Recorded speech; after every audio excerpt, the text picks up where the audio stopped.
We're going on a road trip on the westbound portion of the Super 200. Come on, let's go!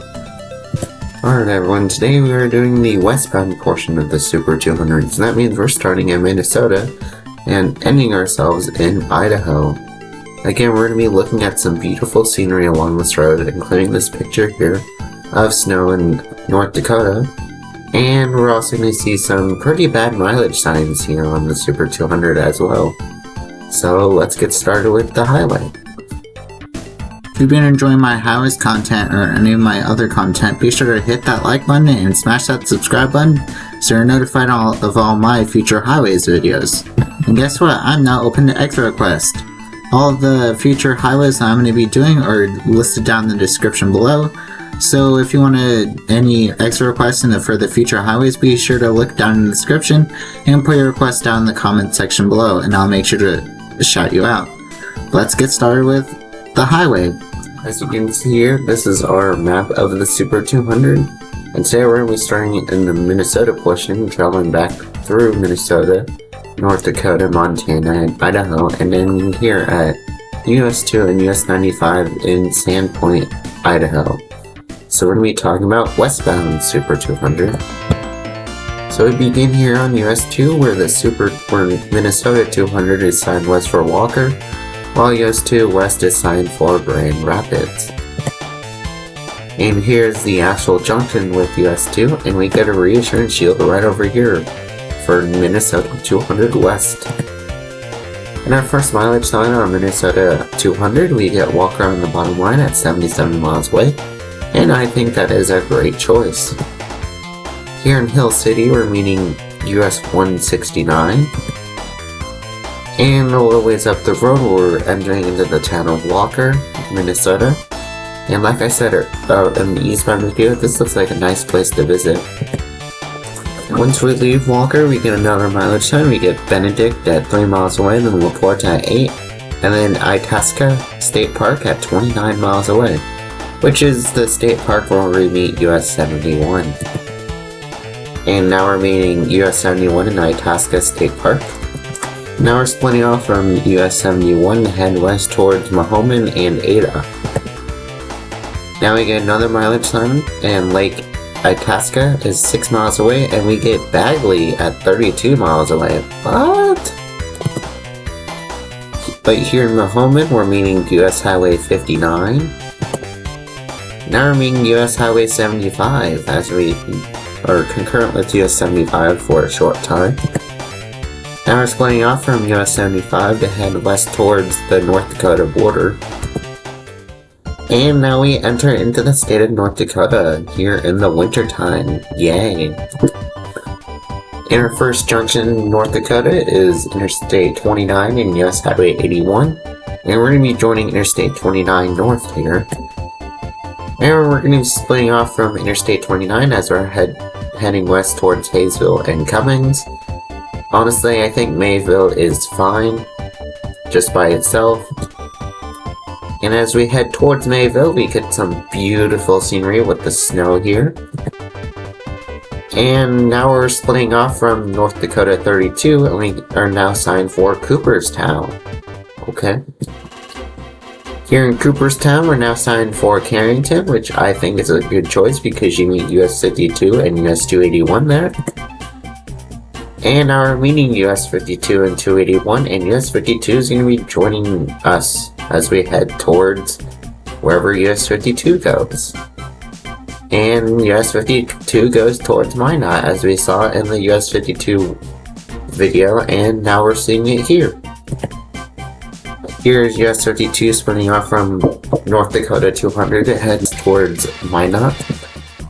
And once US 52 leaves North Dakota 200, we get McCluskey on the bottom line at 42 miles away. After traveling through many small towns in North Dakota, we're now joining US Highway 83, and US 83 and North Dakota 200 have a short currency. And now we're splitting off from US 83 to head west towards, I don't know. Let's see what North Dakota tells us. And once we split off from US 83, we get this, nope, not gonna deal with it. Not gonna deal with this mileage sign. I'm just gonna let this sign tell it for you. Now we're meeting North Dakota 49, and we're now signed west for Killdeer, which is 49 miles away. I think Killdeer is a good choice because you also meet North Dakota 22 there, and it's pretty close to US 85. Now we're meeting North Dakota 200 here in Killdeer, and now we're signing west for Grassy Butte. No, that should be Watford City, not Grassy Butte. Grassy Butte is an unincorporated community. Now we're meeting US 85 just south of Grassy Butte. And we're going to be joining US 85 for a short concurrency. And once we split off from US 85, we're now signed west for Sidney, Montana, which I think is a good choice. Because Sidney, Montana has 6,000 people, and it's one of the bigger cities we're going to be passing through for a short while. Now we're entering into the state of Montana, and this is where we're going to have so much fun. Yay! Because this highway is 700 and something miles long in Montana itself. And our first junction in Montana is Montana Highway 16, and we're going to be splitting off from it to head west towards Jordan and Lewistown. And we get circle on our first mileage sign at the bottom line at 73 miles away. And once we pass through Circle in Jordan, we get in Lewistown on the bottom line at 129 miles away. And 100 miles up the road, we're now meeting US 87, and US 87 and Montana 200 have a long concurrency as we head towards Great Falls and Lewistown. And now we get both Lewistown and Great Falls on our next mileage sign, so that is great, Montana. Now we're meeting US 191 here in Lewistown, and US 191, 87, and Montana 200 all have a concurrency as we head towards Great Falls. Here is US 191 splitting off from US 87, and Montana 3 is now going to be joining us as we head towards Great Falls. Now we're meeting US Highway 89, and US 89, 87, Montana 3, and Montana 200 all have a concurrency with each other.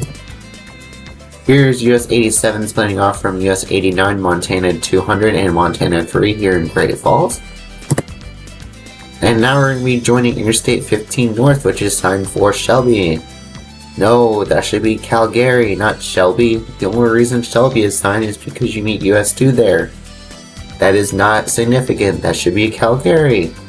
While 15 South is signed for Helena, which is a great choice because Helena is the capital of Montana. Now we're splitting off from Interstate 15 and we're signed northwest for Missoula, which I think are good choices. In fact, we get both of those towns on our mileage sign, and we get Missoula on the bottom line 155 miles away. Here's US 89 splitting off from Montana 200 as Montana 200 is heading west towards Missoula. And after leaving US 89, we're now meeting US 287. And sadly, these two highways do not have a concurrency with each other. And once we get into the mountains, we're entering into the city of Missoula, and we're going to be joining Interstate 90 and US 12 here. And we're here splitting off from Interstate 90 as we're now going to be joining the US Highway 93 signed for Kalispell. And once we split off from US 93, we're signed west for Thompson Falls, which I think is a good choice. In fact, Thompson Falls is on our bottom line at 65 miles away on our next mileage sign. And here in Thompson Falls, we are signed for Noxon.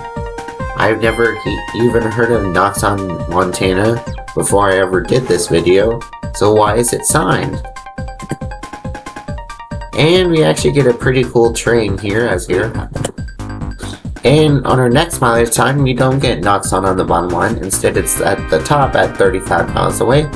And we actually get Spokane at 161 miles away. Wow, Montana. Even though Montana 200 does not go to Spokane, US 2 does, and they're recognizing that. So that's cool. And this is the town of Noxon. I don't know why they're signing it, but it is a CDP with 200 people, so it should not be signed at all. It should have been a top line mileage sign as we just saw earlier. And after passing by Knoxon and other small towns in the western Montana, we're entering into the state of Idaho. In our first mileage sign in Idaho, we get Sandpoint at 33 miles away on the bottom line, which I think is a great choice. And here in Sandpoint, we're meeting the western terminus of the Idaho 200, and now we're going to be heading straight towards US 2, which is signed west for Sandpoint. And that ends the Super 200 westbound and moves on to the TheDerpHog's the way it should be for the Super 200 westbound. So these are all the places that I think it should be on the Super 200 westbound. First, I'll assign Walker like Minnesota does, and after that I'd do Mahoman because of US 59, and then Ada, and then Mayville, North Dakota, and then Findlay, then Carrington, and actually I'd just sign US 83 because there's nothing out there in North Dakota worth signing after Carrington. And after that, I'll do Hazen, then Killdeer, then Watford City instead of Grassy Butte. And then like how North Dakota does it with the US 85 split, I'd do Sydney, then Circle, then Lewistown, then Great Falls, then Missoula, then Thompson Falls, then Sandpoint, and then actually I like doing what Montana does and signing Spokane after Sandpoint, because I bet people are going to be taking US 2 once they leave Idaho 200. And that ends the Super 200 westbound and the Super 200 altogether. I hope you enjoyed watching the Super 200. Thank y'all so much for watching this series of the Super 200. I hope you got to learn more about these 4 state highways on number 200.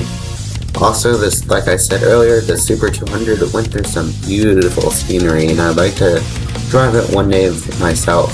So with that, my next few highways include the US 20 Marathon in May, and after that, I'm going to be doing US Highway 421, and after that, I'm going to be working on the winner of the UFL season, and those are 8 highways to choose from, so whoever wins the season, I'm going to be doing that highway, and after that, I'm going to be doing North Carolina Highway 55. So thank you guys for watching, and I'll see you on the next one.